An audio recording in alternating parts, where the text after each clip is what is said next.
video kali ini saya akan menjelaskan mengenai ma'rifatullah. Tapi sebelum itu, izinkan saya untuk memperkenalkan diri saya. Nama saya Rima Dinweti Hamidah dari kelas C1 Akuntansi NPM 10220019. Saya bersekolah di STIS TMB Bandung Business School.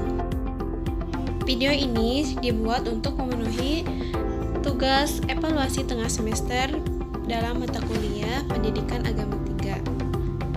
Langsung saja pada materi yang pertama, yaitu ada ahamiyatu ma'rifatullah ataupun urgensi dalam mengenal Allah. Ma'rifatullah adalah usaha manusia untuk mengenal Allah Subhanahu wa Ta'ala, mengenal Sang Pencipta. Orang yang mempelajari ma'rifatullah akan menjadi insan yang beriman dan bertakwa bila Allah memberi hidayah kepadanya. Dan bagi muslim yang mempelajarinya akan menaikkan keimanan dan ketakwaannya, serta Allah membalaskan keimanan dan ketakwaan tersebut dengan menjadikannya al-khalifah. Yang kedua, tamkinuddin, diteguhkannya agama Islam di muka bumi. Yang ketiga, al-amnu, diberikan rasa aman. Dan yang keempat, al-barakah, keberkahan yang melimpah. Dan yang kelima, Allah akan memberikan al-hayatun thayyibah atau kehidupan yang baik. Ciri-ciri orang yang telah mengenal Allah, yang pertama yaitu dia akan mengenal asma Allah, yang kedua sifat Allah, dan yang ketiga af'al atau perbuatan Allah Subhanahu wa Ta'ala. Kemudian dia akan mengamalkan sifat tersebut dengan menunjukkan sikap sidik, ikhlas, pembersihan diri dari akhlak tercela, sabar dan berdakwah, serta membersihkan dakwahnya tersebut dari pengaruh perasaan, logika dan subjektivitas apapun. Adapun dukungan dalil-dalil yang kuat, yang pertama ada dalil naqli pada Quran Surat Al-An'am ayat 19, yang kedua ada dalil akli dari Quran Surat Al-Imran ayat 190 sampai 191, dan yang ketiga ada dalil fitri dalam Quran Surat Al-A'raf ayat 172. Dalam mengenal Allah, kita membutuhkan figur-figur teladan. Adapun figur teladan yang pertama Rasulullah SAW, yang kedua ulama amilun, ulama yang mengamalkan ilmunya, serta sarana-sarana yang mengantarkan seorang pada ma'rifatullah, ada akal sehat, para rasul, dan asma, serta sifat Allah. Agar manusia dapat mengenal Allah, ia harus tahu jalan yang benar untuk menujunya, karena bila jalannya salah, bisa jadi ia akan tersesat. Adapun jalan-jalan yang menyesatkan, yang pertama ada al-kubru atau sombong, yang kedua al-zulmu atau zalim, yang ketiga al-kadhibu atau dusta, yang keempat al-fusuku atau fasik, yang kelima al-kufru atau kafir, yang keenam al-fasadu atau fasad, dan yang ketujuh al-ghaflah atau lengah. Yang kedua, at-thariq ila ma'rifatullah, cara menuju ma'rifatullah. Cara kita untuk mengenal Allah yaitu melalui ayat-ayatnya.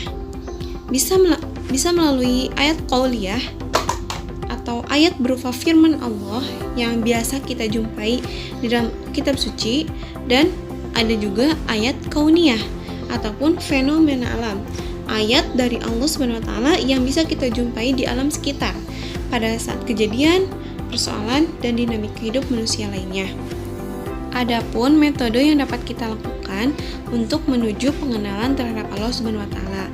Metode yang pertama yaitu metode Islam, dan yang kedua itu melalui metode selain Islam. Metode Islam didukung oleh dalil naqli dan dalil akli. Dalil naqli adalah dalil yang bersumber dari Al-Quran, As-Sunnah, dan ijma' para ulama yang diambil dari intisari Al-Quran dan As-Sunnah. Sedangkan dalil naqli atau akal merupakan dalil yang berasal dari akal pikiran manusia, di mana akal pikiran manusia tersebut dapat menuntun manusia dalam memahami keberadaan Allah Subhanahu wa Ta'ala. Metode Islam ini akan menghasilkan kebenaran dan juga dapat menambahkan keimanan. Metode yang kedua yaitu metode selain Islam.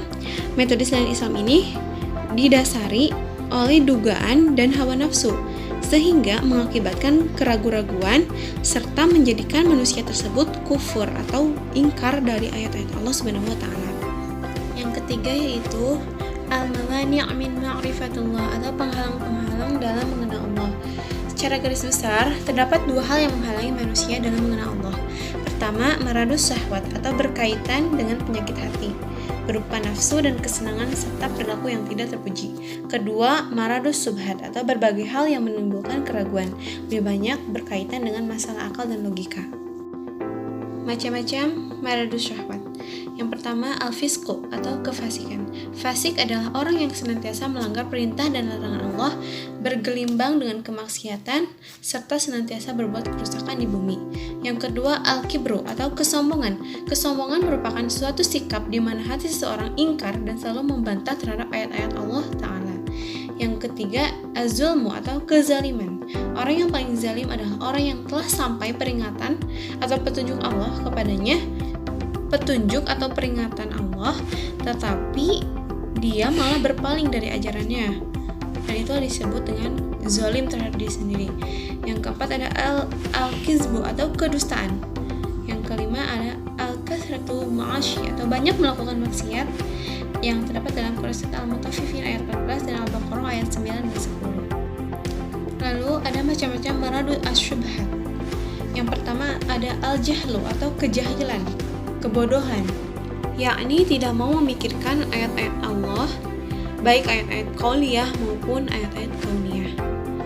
Ada al-irtiyab atau keraguan-raguan. Hal ini disebabkan karena sedikitnya ilmu dan ma'rifah atau pemahaman. Kemudian ada al-inhiraf atau penyimpangan. Manakala manusia tidak mau berpegang teguh kepada petunjuk Allah, tidak mau berkomitmen melaksanakan tuntunannya, bahkan mereka malah mengikuti hawa nafsu dan akal pikirannya, maka pada saat itulah hatinya akan keras membatu, terhijablah petunjuk Allah darinya. Terdapat dalam Quran Surat Al-Maidah ayat 13. Dan yang keempat ada al-ghufla atau kelalaian. Dalam poin pertama telah disebutkan bahwa jika manusia tidak menggunakan potensi dirinya untuk memahami ayat-ayat Allah, maka mereka akan terhalang dalam mengenalnya. Hal ini karena kebodohan mereka itu yang membuat mereka lalai ataupun lengah. Terdapat dalam Quran Surat Ar-Rum ayat 7. Yang keempat, al-adilah ala wujudillah, bukti keberadaan Allah. Keberadaan Allah, Tuhan yang telah menciptakan dan memelihara alam semesta dengan kekuasaan dan kasih sayangnya, adalah hal yang tak terbantahkan. Eksistensi Allah Ta'ala ditunjukkan oleh beberapa dalil. Yang pertama, ad-dalilul fitri atau dalil fitrah. Yang kedua, ad-dalilul hissi atau dalil yang dapat diindra. Yang ketiga, ad-dalilul aqli atau dalil yang dapat oleh akal. Yang keempat, ad-dalilul naqli atau nas.